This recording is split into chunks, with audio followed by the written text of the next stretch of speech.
Hi everyone and welcome to our own Blender tutorial, Intro to Blender. Today we are going to be making crates. So the first thing that I had everyone do was I had everyone go into Google and look up a reference image for this project. So today we're making crates, so I had everyone look up something like this on Google. And as you can see, there are many different crates of many different styles. So you would just pick the one that you would like your crate to look like. After I had people looking at crates, I had everyone search up 3 plywood textures. And these are just simple images on Google. The most easy way to texture in Blender is to use an image texture. And that's how we will be texturing our crates. Alright, so from the reference image, our crate was made up of many different planks of wood. So the first thing we did was we made our plank of wood by scaling the cube on all of the axes really, and we made a plank.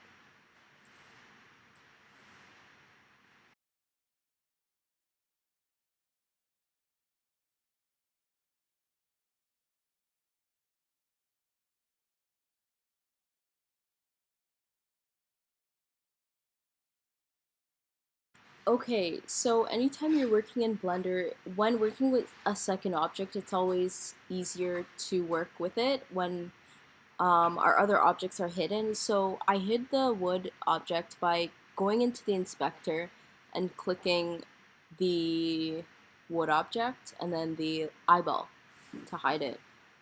So I created a second object here, as you saw just now, and we're going to use this object to cut out of the wood object. So I already hid it, and we tabbed into edit mode and we cut out a triangle shape using the knife tool, which is K.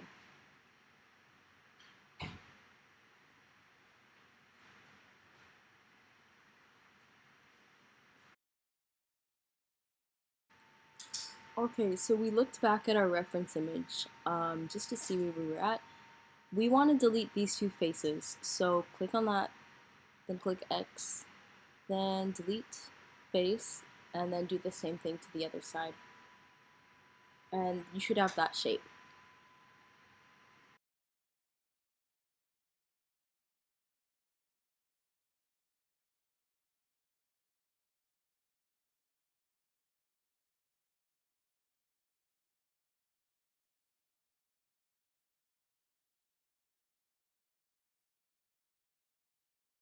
Okay, so we selected this object and we extruded it out so that it would have some thickness to it, because that object is going to cut into our piece of wood using a modifier called the Boolean modifier.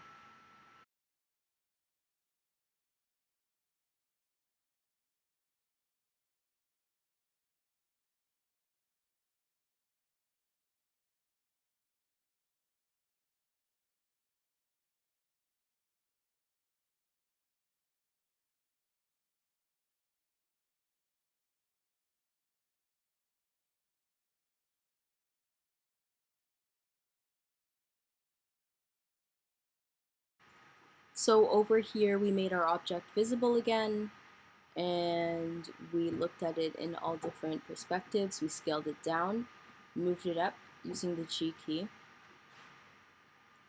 and we just wanted it to cut through our piece of wood like that. As you can see, it's not really reaching to the back side, so we're just gonna click S and then Y, and then move your mouse, and then that's gonna make it go wider, so it cuts through just like that. And you can make it skinnier by scaling. So right here is where we add our Boolean modifier, and what that does is that cuts into the piece of wood just like that. So you have like a little chip there, so it looks more realistic. So after you're done making that, you're going to hit apply, and basically for the next 10 or 15 minutes or so we repeated this process until we had something that looks like this.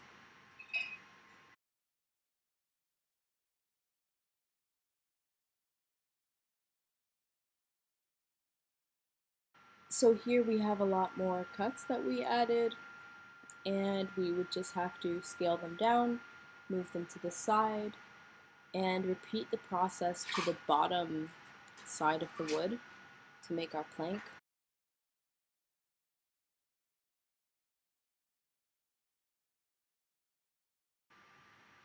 Until you get something that kind of looks like this.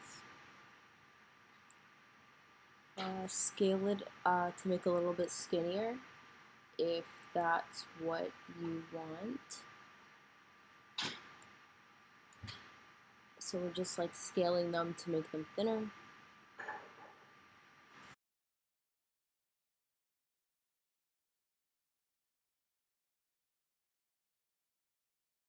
So then what we did was we actually counted how many planks of wood across we needed to get that exact shape. And I recommend doing that as closely as you can, just to get a more accurate product, or model I should say. So I believe it was about 6 across. I think for this tutorial we used 5. You can use whichever one looks right. And I just started duplicating these using Shift and then D, and then pulling them out. Now I didn't lock them to an axis because I didn't want them to look too perfect, and I kind of wanted them to look like rugged. So yeah, it's okay if some are a little bit wonky, because that's what we're going for with an object like this that's like supposed to be not completely perfect.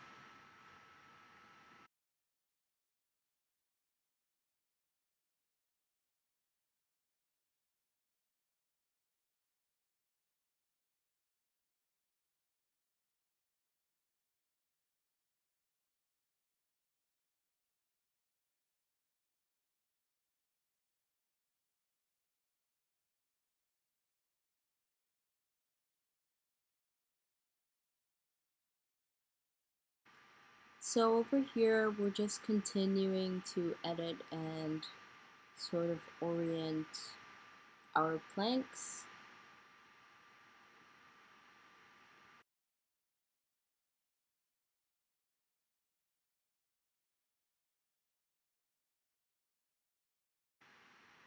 I can get rid of that object after applying the Boolean modifier to it. So I'm just going to add the modifier over here. Look for Boolean modifier, add it,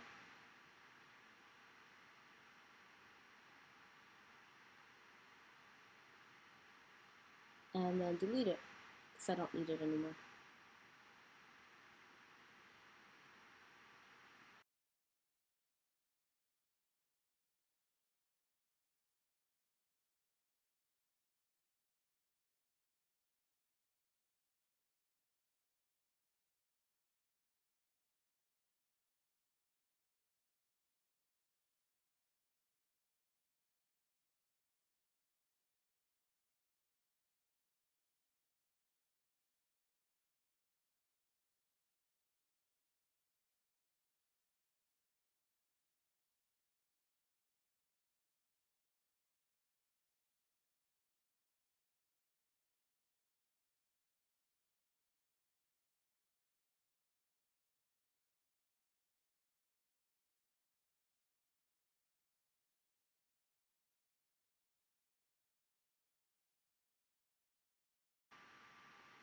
So over here I'm just slightly shifting the planks to make them not completely dead straight.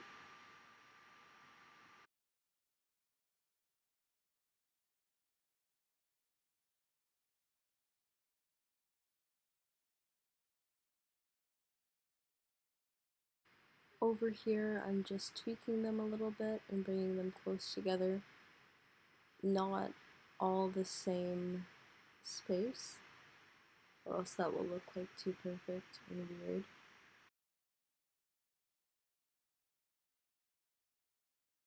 And over here is where I duplicated a plank, rotated it roughly 90 degrees, and I split my view into two here so I could really see how much it's sticking out. And I would just use the G key to slide that forward, just like that.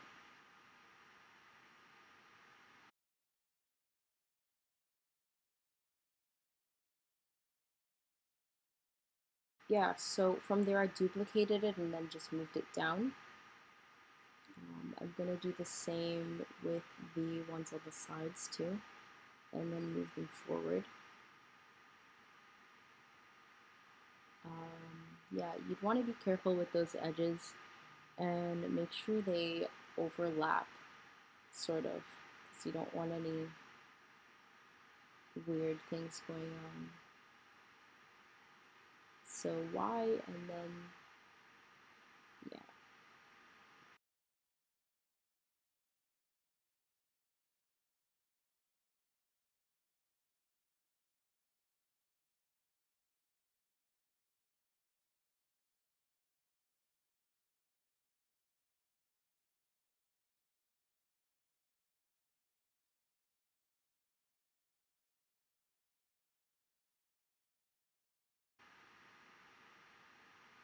So we have our first side done, and that's super awesome.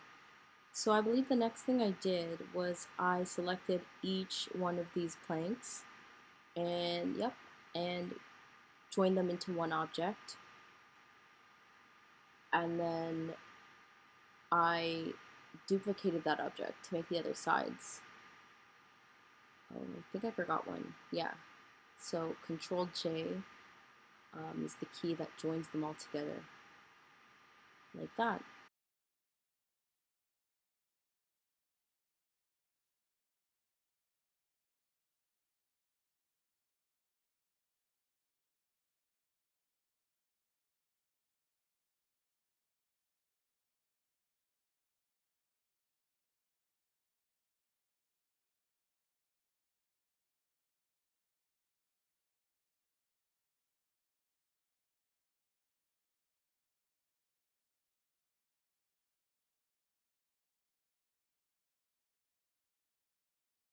Okay, so then after we just put that bar across, and you want to make sure that your layers don't really overlap in a way that's makes it look wonky. So I just put mine like that. You can also adjust the thickness.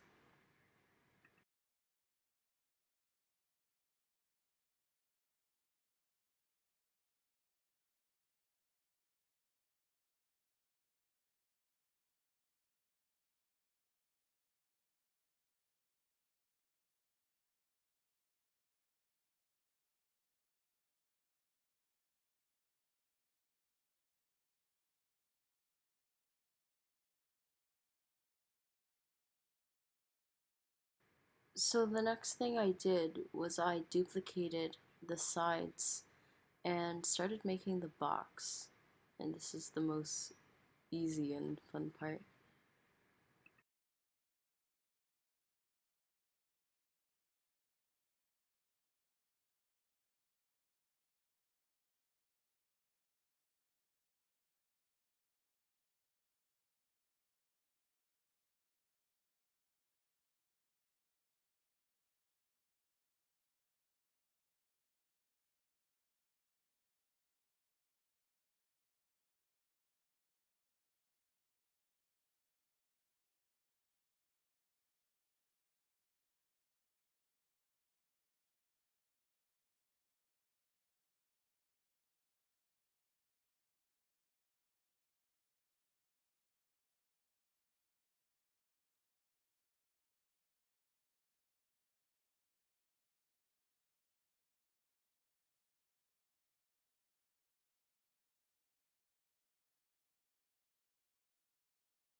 Alright, so here we are going to add an image texture to this crate to make it look like an actual crate.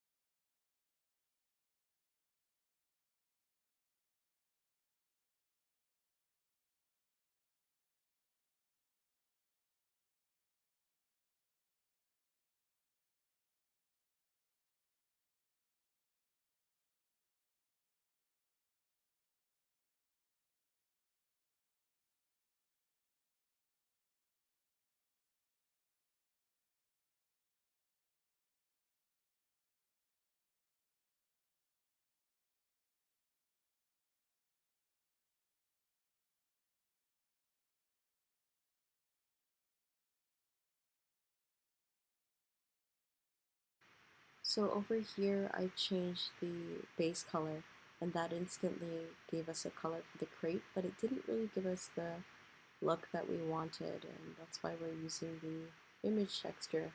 So in your node editor you would simply right click and then add in a texture. I'm just creating some space here.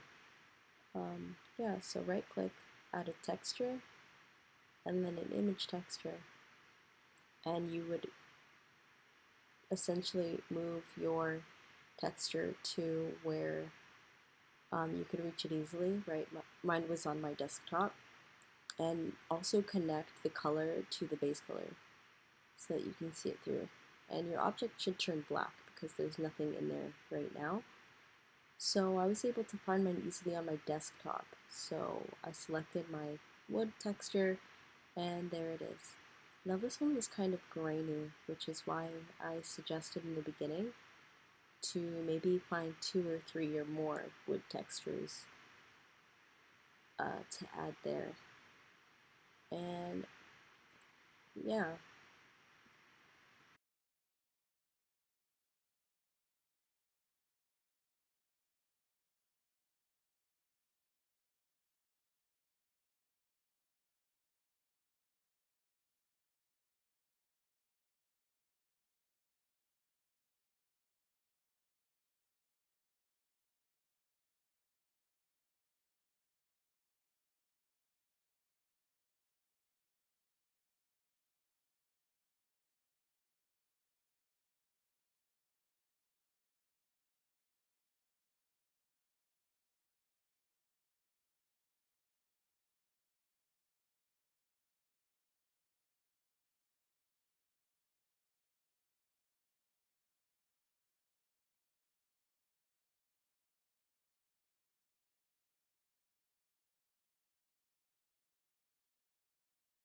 Once we have our texture, we could actually render this using Eevee. And that is our completed box right there. If you are up for an extra challenge, what you can do is you could make some nails for your box. It makes it look more realistic. So I simply just added that cylinder there, like that. For the nails, I brought it out more. I scaled it down really, really small.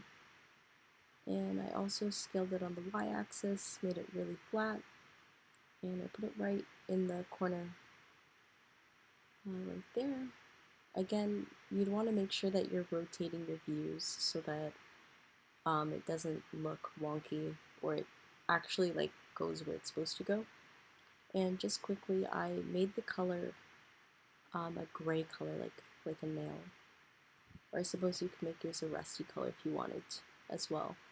And this principled shader has a lot of different properties that you could change that changes the way light reflects off of this object. So it can make it really shiny, it can make it very metallic, and I put metallic all the way up, roughness all the way down, and it made it very nail-like. So if you add that back onto your object and then you render it again, you'll see that the nail is kind of shiny, and that makes it look like way more believable.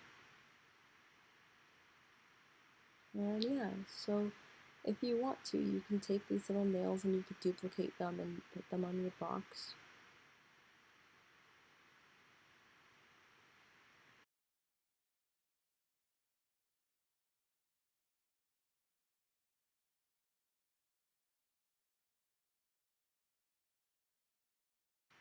And this is our boxing blender. Thank you so much for attending this tutorial, and we'll see you next time.